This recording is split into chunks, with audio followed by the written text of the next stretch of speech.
লাইলাতুল কদরের রাতে আমরা কোন আমলগুলো সবচেয়ে বেশি করব? রাসূল সাল্লাল্লাহু আলাইহি ওয়াসাল্লাম যে আমলগুলো সবচেয়ে বেশি করতেন, এক নাম্বার রাসূলুল্লাহ সাল্লাল্লাহু আলাইহি ওয়াসাল্লাম ইতিকাফ নিতেন। নাম্বার 2, রাসূলুল্লাহ সাল্লাল্লাহু আলাইহি ওয়াসাল্লাম বেশি বেশি সালাত আদায় করতেন।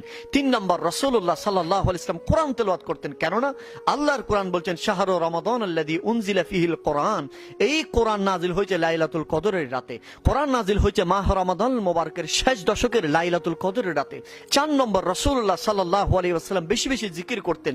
5 নাম্বার, রাসূলুল্লাহ সাল্লাল্লাহু আলাইহি ওয়াসাল্লাম আল্লাহর কাছে বেশি বেশি ইস্তিগফার করতেন, আল্লাহর কাছে ক্ষমা প্রার্থনা করতেন। 6 নাম্বার, রাসূলুল্লাহ সাল্লাল্লাহু আলাইহি ওয়াসাল্লাম বেশি বেশি দান করতেন। 7 নাম্বার, রাসূলুল্লাহ সাল্লাল্লাহু আলাইহি ওয়াসাল্লাম সবার জন্য দোয়া করতেন। 8 নাম্বার, রাসূলুল্লাহ সাল্লাল্লাহু আলাইহি ওয়াসাল্লাম জান্নাতুল বাকিতে গিয়ে বেশি বেশি দোয়া করতেন। 9 নাম্বার, রাসূলুল্লাহ সাল্লাল্লাহু আলাইহি ওয়াসাল্লাম সমস্ত বিশ্বের মুসলমানের জন্য দোয়া কামনা করতেন। আসুন সেজন্য আমরাও লাইলাতুল কদরের এই রাত